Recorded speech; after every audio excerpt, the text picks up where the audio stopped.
Hello, aspirants. Welcome to the UPSC Analyzer. Today we will discuss newspaper analysis dated 24th of December 2022. And if you are finding this analysis helpful, then please like, share and subscribe. यहाँ पर first news है. For 1 year from January, government makes food grains free for 81 crore people. तो यहाँ पर बात की गई है नेशनल फूड सिक्योरिटी एक्ट की. तो नेशनल फूड सिक्योरिटी एक्ट में बेनिफिशियरीज को फूड ग्रेन्स सब्सिडाइज रेट्स पर प्रोवाइड किए जाते हैं. फॉर एग्जाम्पल राइस एट ₹3 पर kilogram, wheat at ₹2 per kilogram and coarse grains at ₹1 per kilogram. लेकिन जनवरी 2023 से स्टार्ट करते हुए एक साल तक जो फूड ग्रेन्स हैं ये फ्री में प्रोवाइड किए जाएंगे. सब्सिडाइज रेट्स पर नहीं प्रोवाइड किए जाएंगे, फ्री में प्रोवाइड किए जाएंगे. अब ऐसा गवर्नमेंट क्यों कर रही है? क्योंकि जो प्रधानमंत्री गरीब कल्याण अन्न योजना है उसको डिसकंटिन्यू किया जा रहा है. दिसंबर 2023 के बाद प्रधानमंत्री गरीब कल्याण अन्न योजना को डिसकंटिन्यू कर दिया जाएगा. प्रधानमंत्री गरीब कल्याण अन्न योजना कोविड के दौरान शुरू की गई थी एंड एनएफएसए एंटाइटलमेंट के एडिशन में 5 किलोग्राम फ्री फूड ग्रेन्स दिया जाता था.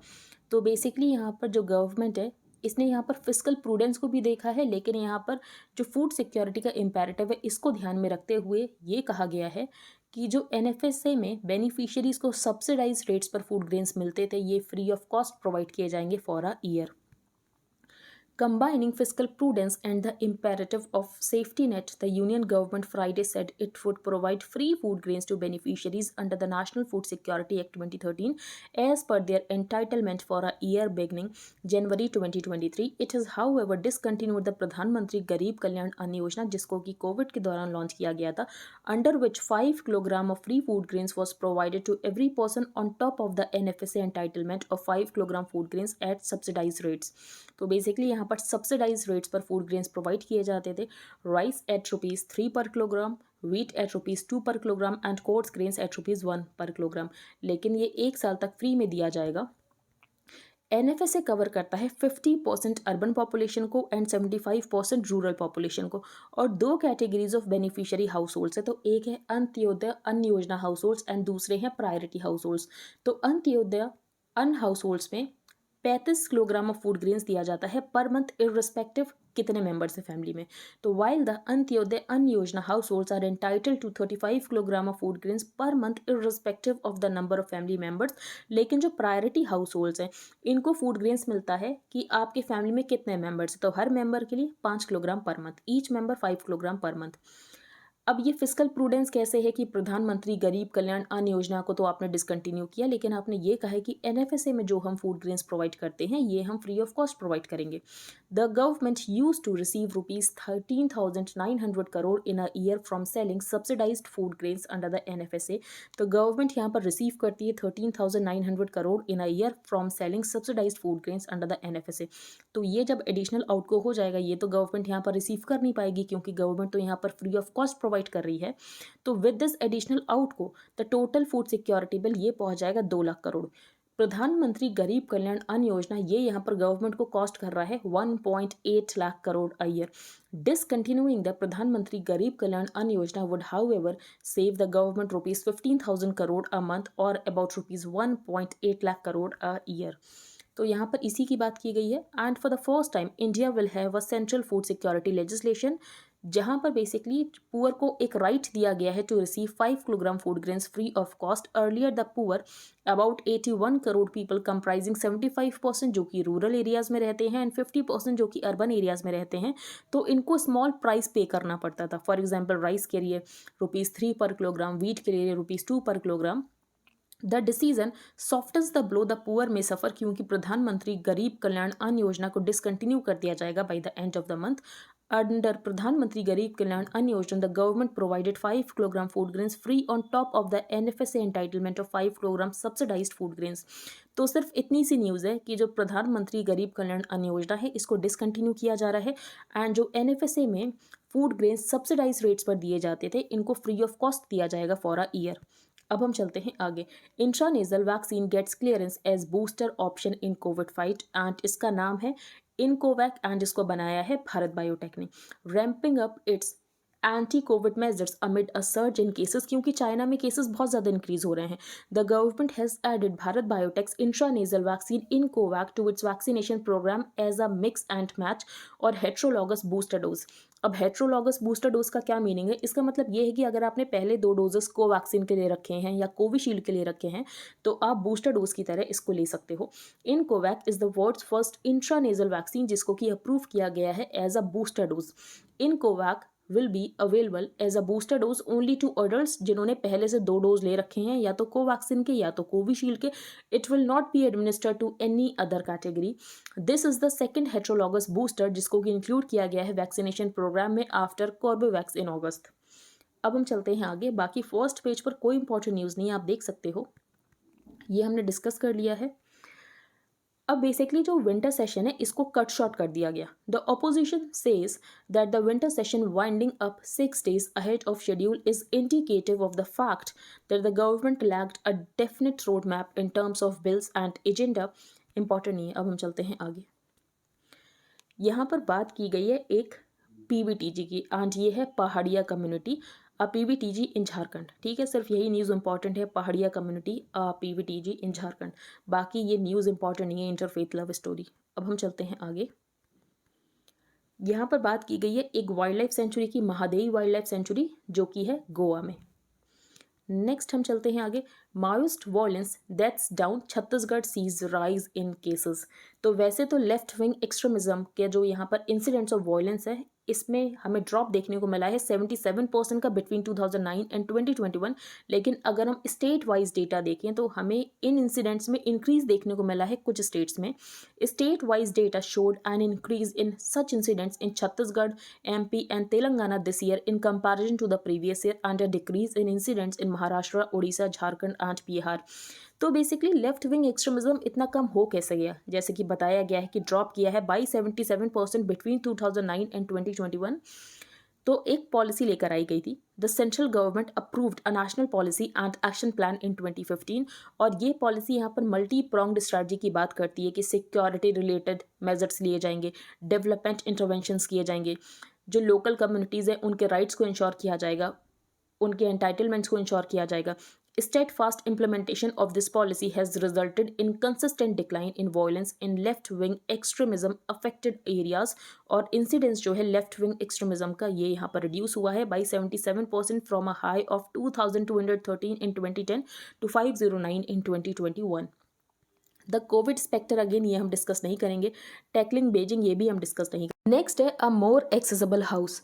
तो यहाँ पर बात की गई जो पार्लियामेंट है इसको ज़्यादा एक्सेसिबल बनाने की ज़रूरत है फॉर डिसेबल्ड पीपल। जो पब्लिक प्लेसेस हैं इनको ज़्यादा एक्सेसिबल बनाने की ज़रूरत है फॉर डिसेबल्ड पीपल। तो ये करने के लिए अभी तक कौन से स्टेप्स लिए गए हैं? तो 2015 में एक्सेसिबल इंडिया कैंपेन स्टार्ट किया गया था। इसके अलावा rights of persons with disabilities act 2016 है। लेकिन प्रॉब्लम क्या है? प्रॉब्लम है इन्फोर्समेंट की, और जो डेडलाइंस है उनको बार बार ब्रीच किया गया है। In December 2015, the Government of India launched the Accessible India campaign to make the built environment, ICT ecosystem and transport facilities more disabled friendly. What is unfortunately absent in the AIC is a strong enforcement mechanism led by people with disabilities and accessibility professionals. फिर यहाँ पर बात की गई Rights of Persons with Disabilities Act of 2016, जो कि ये कहता है all existing public buildings तो ये accessible होने चाहिए within 5 years of the date of promulgation of such rules। लेकिन क्या ये सब कुछ इंश्योर हो पाया? तो नहीं हो पाया। What then is the way forward? First, as a report by the Vidhi Center for Legal Policy titled Beyond Reasonable Accommodation points out कि किसी भी बिल्डिंग को ऑक्यूपेंसी सर्टिफिकेट ग्रांट करने से पहले ये इंश्योर करना चाहिए क्या बिल्डिंग यहाँ पर एक्सेसिबल है। The department of empowerment for persons with disabilities, तो इसने यहाँ पर रिलीज़ किया है एक ऐप का नाम है सुगम्य भारत ऐप। तो कोई भी डिसेबल्ड पर्सन है और कोई भी यहाँ पर जो बिल्डिंग है वो अगर एक्सेसिबल नहीं है तो इस ऐप के ऊपर रिपोर्ट किया जा सकता है। लेकिन ये जो ऐप है ये ठीक से फंक्शन ही नहीं करती है। When I try to register on the app as a blind person with my screen reader on the iPhone, I was unable to enter the date in my date of birth. The button to select one's gender was unlabelled, तो ये यहाँ पर problem है। Next है notes on life love and law, तो ये article important नहीं है। नेक्स्ट है मेजर क्वेश्चंस अबाउट माइनर्स, तो यहाँ पर हम डिस्कस करेंगे पॉक्सो के बारे में। The chief justice of India's message to parliament to address concerns about the age of consent under the POCSO act is the culmination of a series of events. The intention of POCSO was to protect children below the age of 18 years. तो intention क्या था, objective क्या था इस act का, कि जो बच्चे हैं 18 साल से कम उनको यहाँ पर प्रोटेक्ट करना है फ्रॉम सेक्सुअल एक्सप्लॉयटेशन, ना कि जो कंसेंशुअल रिलेशनशिप है अमंग यंग एडल्ट्स, जो यहाँ पर कंसेंटिंग यंग एडल्ट्स है उनको यहाँ पर क्रिमिनलाइज करना, ये इसका ऑब्जेक्टिव तो कभी था ही नहीं। Stated that the intention of POCSO was to protect children below the age of 18 years from sexual exploitation and not to criminalize romantic relationships between consenting young adults. As a result, criminal law has become an instrument to silence or regulate a non-exploitative consensual sexual relationship involving a minor girl which is voluntary। और इसकी वजह से क्या हो रहा है basically, यहाँ पर अगर कोई consensual non-exploitative sexual relationship है तो इसको भी criminalize किया जा रहा है।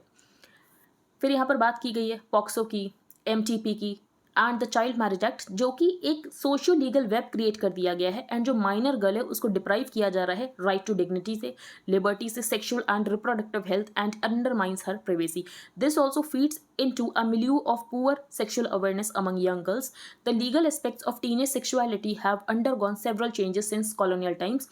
तो एज ऑफ कंसेंट हुआ करती थी 10 साल, फिर 12 साल हुई, फिर 14 हुई, फिर 16 हुई एंड फाइनली 18 साल हो गई थी बाय द 2013 अमेंडमेंट। और in order to bring it in conformity with the then newly legislated POCSO act, the law disregards the livelihood of a minor girl engaging in sexual activity voluntarily. और ये basically यहाँ पर जो girl है उसको डीसेक्शुअलाइज करता है। The law that criminalizes adolescent sexuality either ignores social reality or pretends to do so, क्योंकि according to National Family Health Survey 5, for instance, 39% women had their first sexual experience before turning 18. The same survey provides additional evidence of sexual engagement among unmarried adolescent girls by reporting contraception used by 45% of unmarried girls in the age group of 15 to 19 years. तो basically यहाँ पर author ने क्या कहा है, तो author ने ये कहा है कि पॉक्सो का जो ऑब्जेक्टिव है वो कभी ये नहीं था कि अगर कंसेंटिंग यंग एडल्ट के बीच में रोमांटिक रिलेशनशिप है उसको क्रिमिनलाइज किया जाए, ठीक है, तो ये इसका ऑब्जेक्टिव कभी था ही नहीं। लेकिन अब क्या हो रहा है, अगर यहाँ पर कोई कंसेंटिंग यंग एडल्ट के बीच में रोमांटिक रिलेशनशिप है तो ये उसको भी क्रिमिनलाइज कर रहा है। तो इस आर्टिकल में यही बताया गया है। अब हम चलते हैं आगे, on GM follow the science. तो ये हम डिस्कस पहले भी कर चुके हैं, धारा मस्टर्ड हाइब्रिड 11 की बात की गई है। The recent approval for the environmental release of genetically modified hybrid mustard DMH11 and its parental lines has attracted the attention of the public. There has been some criticism, जो कि हमने भी discuss किया था जब आर्टिकल आया था। All the national agencies concerned with the areas of agricultural research, health, biodiversity and ecology, they were involve in the risk assessment of the product before it was considered safe. तो basically author ने ये कहा है कि पूरी तरीके से risk assessment किया गया है। जीएम एक डिसरप्टिव टेक्नोलॉजी है क्योंकि बेसिकली जो क्रॉप वेराइटीज़ हैं उसमें टारगेटेड चेंजेस को लाया जाता है जो कि नॉर्मल ब्रीडिंग के थ्रू अचीव नहीं किया जा सकता है। GM is a disruptive technology because it can bring about targeted changes in crop varieties that can be achieved through normal breeding of plant lines. In the case of DMH11 objective ये था कि genetic modification कैसे किया जाए कि जो mustard है इसमें हाइब्रिडाइजेशन किया जा सके। In the case of DMH11 the objective of genetic modification was to make the mustard crop amenable to hybridisation. Hybrid plants में यहाँ पर जो ईल्ड है ये इंक्रीज हो जाती है। Hybrid plants that result from the crossing of genetically diverse parent generally demonstrate higher yields and adaptation भी इनका ज़्यादा होता है। तो यहाँ पर बेसिकली ये बात की गई है कि ऐसा नहीं है कि जीएम मस्टर्ड हम सिर्फ इंडिया में ग्रो करेंगे एंड जीएम क्रॉप्स किसी और कंट्री में ग्रो नहीं हो रही है। जीएम क्रॉप्स यहाँ पर बहुत सारी कंट्रीज़ में ग्रो होती है और ऐसा भी नहीं है कि हम यहाँ पर जीएम ऑयल को कंज्यूम नहीं कर रहे हैं। जिस भी कंट्री से हम यहाँ पर ऑयल इंपोर्ट कर रहे हैं बेसिकली तो वहाँ पर जीएम क्रॉप्स को ग्रो किया जाता है, तो हम यहाँ पर जेनेटिकली मॉडिफाइड ऑयल तो पहले से ही कंज्यूम कर रहे हैं। और दूसरी प्रॉब्लम यह है कि हमें जो एडिबल ऑयल है इसको इंपोर्ट करना पड़ता है। तो बेसिकली यहाँ पर एडिबल ऑयल जब हम इंडिया में ही प्रोड्यूस कर सकते हैं तो हमें इंपोर्ट करने की क्यों ज़रूरत है। Our current mustard yield at 1.2 to 1.3 tonnes per hectare, तो ये half of the global average है, तो इसको इंक्रीज करने की ज़रूरत है। We need to raise this not just for mustard but all oilseed crops, तो इसको इंक्रीज करने की ज़रूरत है। हमारा जो इंपोर्ट है ये बहुत ज़्यादा है एडिबल ऑयल का, तो इसको कम करने की ज़रूरत है। Those who question the necessity of GM mustard cultivation should answer a simple question, क्या जो हमारे फॉरेक्स रिजर्व्स है क्या हम उनको ड्रेन होने दें सिर्फ यहाँ पर oil imports, edible oil imports के लिए। तो ये तो यहाँ पर सही डिसीजन नहीं है, वाइज डिसीजन नहीं है according to the author. It was based on all these scientifically conducted assessments that the GEAC recommended the environmental release of DMH11 and its parental lines. The doubters have questioned the safety of the 3 genes जिसको कि use किया गया है GM mustard को develop करने के लिए, barnase, barstar and bar. The final allegation levelled against DMH11 is that कि इसकी वजह से जो हर्बिसाइड्स का यूज है प्रमोट होगा। द बार जीन क्योंकि यहाँ पर रेजिस्टेंस कन्फर नहीं करता है टू द हर्बिसाइड ग्लूफोसिनेट, ठीक है, लेकिन ऐसा ऑथर ने बेसिकली कहा नहीं है क्योंकि जो हर्बिसाइड टॉलरेंस ट्रेट है in both the barnase female and barstar male lines, ये सिर्फ प्रोडक्शन ऑफ हाइब्रिड सीड के दौरान ही यूज़ किया गया है and not in the commercial cultivation of hybrids. तो ये यहाँ पर ऑथर ने बताया है क्योंकि ऑथर यहाँ पर ICAR के डिप्टी डायरेक्टर जनरल है, तो ऑथर को ज़्यादा जानकारी होगी और जो कि यहाँ पर ऑथर ने क्लैरिटी दी है कि जैसा यहाँ पर डर है ऐसा कुछ है नहीं। नेक्स्ट यहाँ पर बेनिन ब्रॉन्ज, ये इंपॉर्टेंट है। तो बेनिन ब्रॉन्ज जो है ये नाइजीरिया को वापस दिया गया है जो कि लूट के ले गया था during the colonisation. Earlier this week Germany returned 20 Benin bronze that were looted in the 19th century to Nigeria at a ceremony in Abuja. Germany had signed an agreement with the Nigeria in July कि यहाँ पर जो भी 1100 Benin bronze है इनको transfer किया जाएगा Nigeria को। Of late there have been calls worldwide for Western museums and nations कि जो भी आप आर्टिफैक्ट्स प्लंडर करके ले गए थे कॉलोनियल पीरियड के दौरान तो ये आप वापस करो to the countries of origin. In October, the Smithsonian Museum returned 29 Benin bronze to Nigeria after launching an institution-wide review of its practicals and ethical code. Precious artworks, from intricately decorated cast plaques to animal and human figurines, the Benin bronze are a group of over 3,000 sculptures and artworks from the ancient kingdom city of Benin, जो कि present day Nigeria में है and ये इसको वापस किया जा रहा है। These historical pieces were looted by British colonial forces during their infamous raid on Benin City in 1897, which resulted in the city being captured and the Benin Royal Palace being partially destroyed and ransacked. तो अब इसको वापस किया जा रहा है, तो सिर्फ आपको ये पता होना चाहिए बेनिन ब्रॉन्ज किसके हैं। नेक्स्ट है यहाँ पर तालिबान वॉर ऑन विमेन। तो तालिबान ने बेसिकली ये कहा है जो विमेन हैं ये यूनिवर्सिटीज़ को अटेंड नहीं कर सकती हैं, तो विमेन को यहाँ पर बैन कर दिया है यूनिवर्सिटीज़ में जाने के लिए। तो ऑथर ने बेसिकली ये कहा है जो 1996 से 2001 तक का तालिबान रूल था सेम वही रूल हमें देखने को मिल रहा है। पब्लिक फ्लॉगिंग हो रही है, पब्लिक एग्जीक्यूशंस हो रहे हैं, जो विमेन है ये यूनिवर्सिटीज़ को अटेंड नहीं कर सकती हैं। The blanket ban on education for girls and women and other decisions effectively banishing women from public life in Afghanistan and the return of public executions and floggings as punishments in keeping with Sharia law.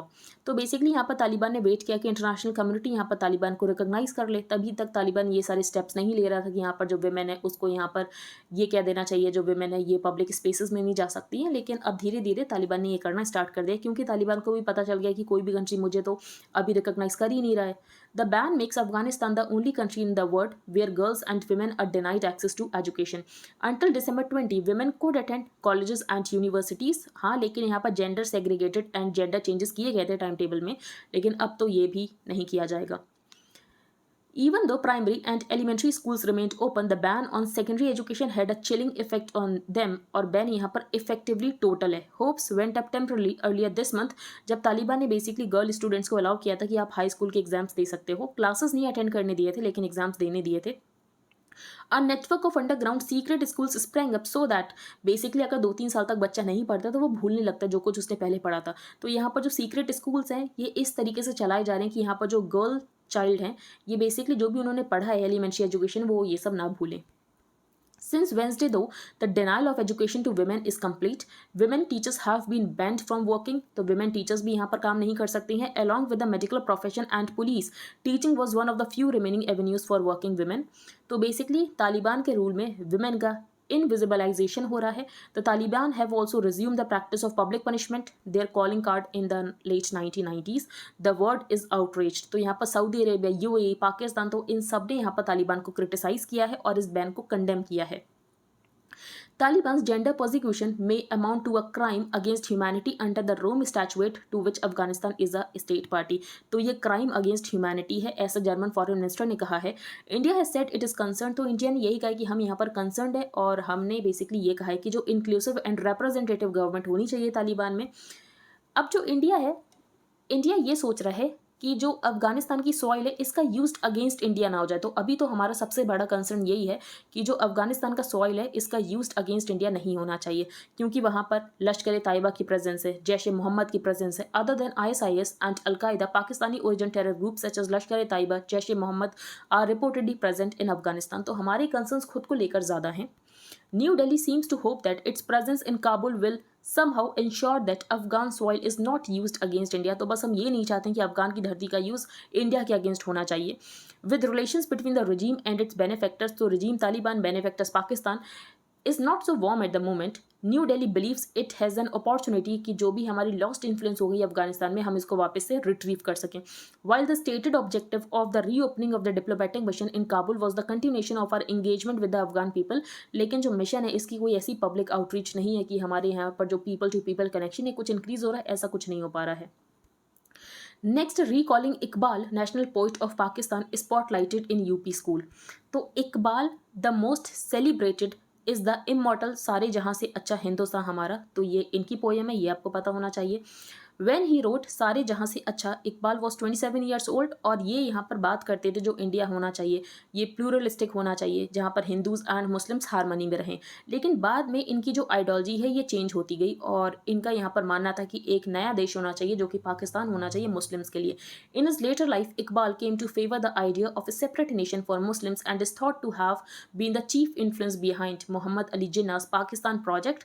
तो basically ये इकबाल ही थे जिन्होंने जिन्ना को influence किया था कि यहाँ पर एक नया कंट्री बनाया जाना चाहिए मुस्लिम्स के लिए। Next, Putin says Russia wants end to war in Ukraine, calls for diplomatic solution. तो रशिया ऐसा कह रहा है कि बेसिकली हम ये चाहते हैं कि जो वॉर यूक्रेन में ख़त्म हो एंड डिप्लोमेटिक सोल्यूशन की ये यहाँ पर मांग करते हैं। लेकिन यूएसए का ऐसा कहना है कि ये सिर्फ ऐसा कह रहे हैं, इनके कुछ ऐसे जेस्चर्स नहीं है कि ये यहाँ पर डिप्लोमेटिक सोल्यूशन चाहते हैं। President Vladimir Putin said on Thursday that Russia wants an end to the war in Ukraine and that this would inevitably involve a diplomatic solution। अब हम चलते हैं आगे। सोशल मीडिया अपीलेट पैनल्स में deal with डीप्लेटफॉर्मिंग data issues. तो यहाँ पर बात की गई अपीलेट कमिटीज़ जो कि सेंटर अपॉइंट करेगी। तो जो भी यूज़र की यहाँ पर अपील है against online intermediaries grievance redressal, तो उसके लिए अपीलेट कमिटीज़ को बनाया जाएगा। यहाँ पर 3 अपीलेट कमिटीज़ होंगी और ये नंबर ऑफ इश्यूज से डील करेंगी। फॉर एग्जांपल कंटेंट मॉडरेशन को लेकर, डी प्लेटफॉर्मिंग को लेकर, डेटा प्रोटेक्शन को लेकर। एंड गवर्नमेंट ने प्लान किया कि 3 ऐसी कमिटीज़ को बनाया जाएगा। In October the ministry of electronics and IT had notified amendments to the information technology rules 2021 where it said that the government will appoint 1 or more grievance appellate committees। The committees are being formed to offer users an avenue कि अगर उनको यहाँ पर किसी भी decision के against appeal कर रहे हैं तो वो कर सकते हैं। So for the common understanding was that कि ये जो गवर्नमेंट अपॉइंटेड कमिटीज़ है ये सिर्फ यहाँ पर कंटेंट मॉडरेशन की इश्यूज़ को देखेगी या डी प्लेटफॉर्मिंग के इश्यूज़ को देखेगी, लेकिन ऐसा नहीं है, ये नंबर ऑफ इश्यूज़ को देख सकती है। There will be no restriction on the type of grievance appeals that the GAC can take up. It can be about a number of disputes between a consumer and an internet intermediary, for example deplatforming, content moderation and even data protection। The government is working on the design of these committees currently in order to empower them to be able to deal with a varied range of user appeals। So far the consensus is that कि यहाँ पर 3 ऐसी committees होंगी। Each GAC is slated to have a chairperson और 2 whole time members होंगे जिनको कि centre appoint करेगी, one of which will be a government official and बाकी 2 independent members होंगे। जो यहाँ पर GACs हैं ये लोगों से भी असिस्टेंस ले सकती हैं जिनके पास एक्सपर्टीज़ है किसी ऐसे सब्जेक्ट मैटर में जब यूज़र की अपील के साथ ये डील कर रही हूँ। The GACs will adopt an online dispute resolution mechanism और पूरा जो अपील प्रोसेस होगा ये यहाँ पर ऑनलाइन होगा from its filing to the final decision. Intermediaries such as social media companies and e-commerce platforms will also have to compile every order जो कि यहाँ पर GAC ने पास किया होगा and report them on their respective websites. Any person जो कि aggrieved है ग्रीवांस ऑफिसर के डिसीजन से तो वो यहाँ पर अपील कर सकता है। तो it will be allowed to file an appeal to the GAC 30 दिनों के अंदर अंदर एंड जो GAC है ये इसको रिजॉल्व करेगी 1 महीने के अंदर अंदर। The GAC is expected to deal with the appeal and resolve it within a month. तो बेसिकली इस न्यूज़ में सिर्फ इतना है कि यहाँ पर अपीलेट कमिटीज़ बनाई जाएंगी। अपीलेट कमिटीज़ क्यों बनाई जाएंगी? तो अगर यूज़र यहाँ पर किसी डिसीजन को अपील करना चाहता है, जो भी यहाँ पर ऑनलाइन इंटरमीडियरी के ग्रीवांस ऑफिसर ने डिसीजन लिया है और यूज़र को उस डिसीजन से कुछ तकलीफ है तो वो यहाँ पर अपील कर सकता है। Multiple factors to be considered on cross border data transfer. तो हमने ये डिस्कस किया था जो डेटा प्रोटेक्शन बिल है ये बात करता है कि डेटा ट्रांसफ़र हो सकता है, क्रॉस बॉर्डर डेटा ट्रांसफ़र हो सकता है लेकिन सिर्फ ट्रस्टेड जोग्राफीज़ में ही होगा। तो ट्रस्टेड जोग्राफीज़ कौन सी कंट्रीज़ हैं ये सेंटर कौन से फैक्टर्स के बेसिस पर डिसाइड करेगी? तो यहाँ पर ये कहा गया है कि मल्टीपल फैक्टर्स को डिसाइड किया जाएगा, मल्टीपल फैक्टर्स को देखा जाएगा डिसाइड करने के लिए कि कोई पर्टिकुलर कंट्री यहाँ पर ट्रस्टेड जोग्राफी है या नहीं है।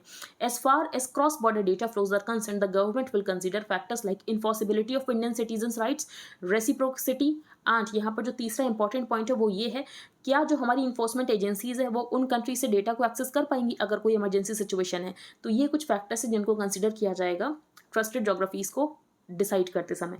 And ministry of home affairs यहाँ पर नोटिफाई करेगी सच जोग्राफीज को। तो आज के न्यूज़पेपर में इतना ही था। आई होप आपको सब समझ आ गया हो। अगर आपको इंडियन एक्सप्रेस का हाईलाइटेड पोर्शन चाहिए plus static portion related to every topic, तो आप इसको बाय कर सकते हो। इसके लिए आपको क्या प्रोसीजर फॉलो करना है, तो सबसे पहले आपको अपने टेलीग्राम अकाउंट का एक यूजर नेम रखना है। Then you have to change your privacy settings. For that आपको सेटिंग्स में जाना है, privacy and security, groups and channels, who can add me to the group chats. वहाँ पर आपको एवरीबडी चूज करना है। You can pay via UPI to the mentioned UPI ID and then you have to send payment proof along with the Telegram user ID to the mentioned email ID. Second program है current affairs mentorship programme, जिसमें current affairs को detail में cover किया जा रहा है। आपको in depth understanding मिलेगी। करंट अफेयर्स को सेवरल सोर्सेज से कवर किया जा रहा है। आपको लेक्चर्स मिलेंगे ऑन एवरीडे बेसिस, आपको डेली पीडीएफ्स मिलेंगी, आपको डेली क्विजेस मिलेंगे, पर्सनल डाउट क्लियरिंग सेशंस होंगे। जो स्टैटिक पोर्शन करंट अफेयर्स से रिलेटेड होगा उसको डिटेल में कवर किया जाएगा। और ये सीरीज आपके प्रीलिम्स के लिए भी यूजफुल रहेगी एंड आपके मेंस के लिए भी यूजफुल रहेगी। इसका प्राइस है 2000 रुपीज पर मंथ। अगर आप इंटरेस्टेड हो then you can make payment via UPI to the mentioned UPI ID and then you have to send your name, email ID, telegram ID, proof of payment to the mentioned email ID. Wait for some time to get added to the premium group जहां पर आपको daily link मिलेंगे for the videos. अब हम एक बार revise कर लेते हैं। तो फर्स्ट पेज पर हमने डिस्कस किया है एनएफएसए के बारे में। जो एनएफएसए में सब्सिडाइज्ड रेट्स पर फूड ग्रेन्स दिए जाते थे ये 1 साल तक फ्री दिए जाएंगे। अब गवर्नमेंट यहाँ पर 1 साल तक फ्री देने की बात क्यों कर रही है, क्योंकि प्रधानमंत्री गरीब कल्याण अन्न योजना को डिसकंटिन्यू किया जा रहा है जो कि कोविड के दौरान स्टार्ट की गई थी। ठीक है, तो फूड सिक्योरिटी इंपेरेटिव को ध्यान में रखते हुए गवर्नमेंट ने डिसाइड किया है कि एनएफएसए में जो सब्सिडाइज्ड फूड ग्रेन्स दिए जाते थे ये फ्री ऑफ कॉस्ट दिए जाएंगे 1 सालों के लिए स्टार्टिंग फ्रॉम जनवरी।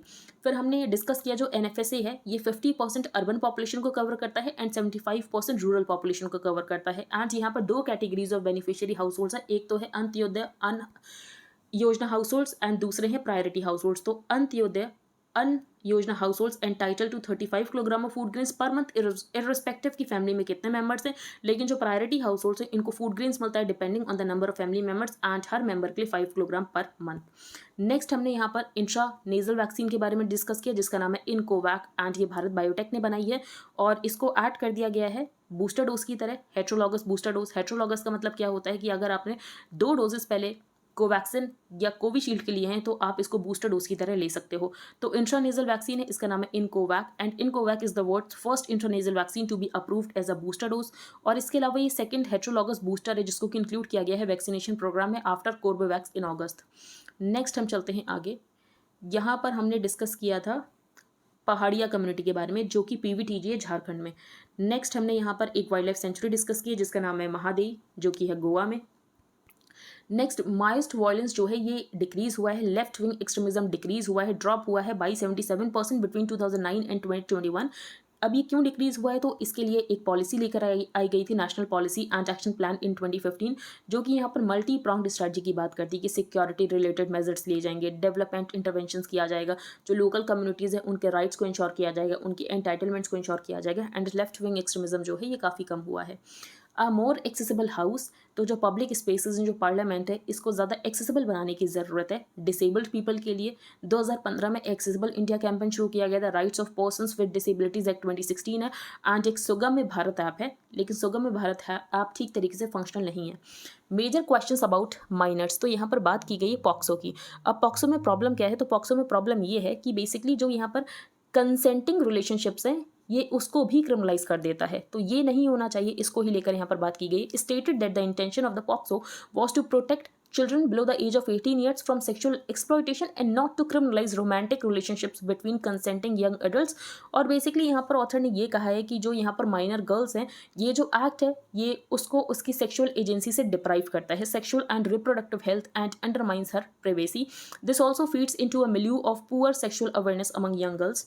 नेक्स्ट यहाँ पर DMH 11 की बात की गई है, तो ऑथर ने ये कहा है कि जो भी यहाँ पर कंसर्न्स हैं ये बेसलेस हैं। कंसर्न्स बेसलेस इसीलिए हैं क्योंकि यहाँ पर बेसिकली पूरी तरीके से असेसमेंट किया गया है, उसके बाद ही यहाँ पर एनवायरमेंटल रिलीज के लिए रेकमेंड किया गया था। It was based on all these scientifically conducted assessments that the Genetic Engineering Appraisal Committee recommended the environmental release of DMH11 and its parental lines. The doubters have questioned the safety of the 3 genes जो कि use किए गए हैं GM mustard को develop करने के लिए, बारनेस, पारिस्टार एंड पार। The final allegation leveled against DMH11 कि ये यहाँ पर हर्बिसाइड के यूज को प्रमोट करेगा। The bar gene does not confer resistance to the herbicide glufosinate And secondly, the herbicide tolerance trait in both the Barnes female and Barstar male lines is to be exploited only for production of hybrid seed, and इसका commercial cultivation of hybrids में use नहीं करना है, and not in the commercial cultivation of hybrids। और यहाँ पर author ने basically बता दिया है कि ऐसे ये जो कंसर्न है पूरी तरीके से बेसलेस है, और हमें जीएम मस्टर्ड की क्यों ज़रूरत है, तो हमें अपनी ईल्ड इंक्रीज करने की ज़रूरत है क्योंकि हमें एडिबल ऑयल को इम्पोर्ट करना पड़ता है। Next, Taliban war on women, तो ये हम डिस्कस कर चुके हैं। बेनिन ब्रॉन्ज, तो ये जर्मनी ने वापस लौटाए हैं to Nigeria. Earlier this week Germany return 20 Benin bronze that were looted in the 19th century to Nigeria at a ceremony in Abuja. Next यहाँ पर बात की गई इकबाल की, अमंग इकबाल्स मैनी पोएम्स, तो यहाँ पर जो मोस्ट सेलिब्रेटेड है ये है सारे जहाँ से अच्छा हिंदुस्तान हमारा। एंड बाद में इनकी आइडियोलॉजी चेंज होने लग गई और इनका ये कहना था कि मुस्लिम्स के लिए एक अलग देश होना चाहिए। नेक्स्ट यहाँ पर पुतिन का ये कहना है कि ये वॉर को एंड करना चाहते हैं। डिप्लोमेट नेक्स्ट है सोशल मीडिया अपीलेट पैनल्स में deal with deplatforming data issues.